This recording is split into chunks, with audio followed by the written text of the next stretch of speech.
விவசாயிகள் மீது கோடிக்கணக்கில் அபராதம் விதிக்கும் அதிகாரிகள். கோவை பந்தய சாலையில் தமிழ்நாடு விவசாயிகள் சங்க கோவை மாவட்ட தலைவர் பழனிசாமி பகீர் பேட்டி.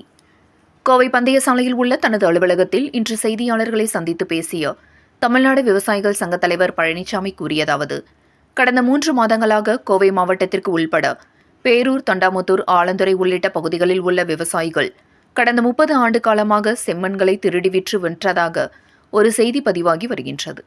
இயற்கை வளங்களை விவசாயிகள் கொள்ளையடித்து விட்டதாக அதிகாரிகள், கனிம வள அதிகாரிகள் நீதிமன்றம் மூலமாக விவசாயிகளுக்கு நோட்டீஸ்களை வழங்கி வருகின்றனர். இதற்காக கோடிக்கணக்கில் அபராத தொகையை விவசாயிகள் மீது அதிகாரிகள் சுமத்தி வருகின்றனர். இது முழுக்க முழுக்க பொய்யான தகவல். விவசாயிகள் மண்களை எடுக்கவில்லை. விவசாயிகள் எடுத்திருந்தால் அதனை என்ன செய்துள்ளார்கள் என அதிகாரிகள் விளக்கம் தர வேண்டும் எனவும், இந்த விவகாரத்தில் அதிகாரிகள் உரிய விசாரணை நடத்தி விவசாயிகள் மீது போடப்பட்டுள்ள அபராத தொகையை ரத்து செய்ய வேண்டும். இந்த ஆய்வை நீதிமன்றம் மூலமாக நடத்தினால் மேலும் சிறப்பாக அமையும் என தெரிவித்துள்ளார் என்பது குறிப்பிடத்தக்கது.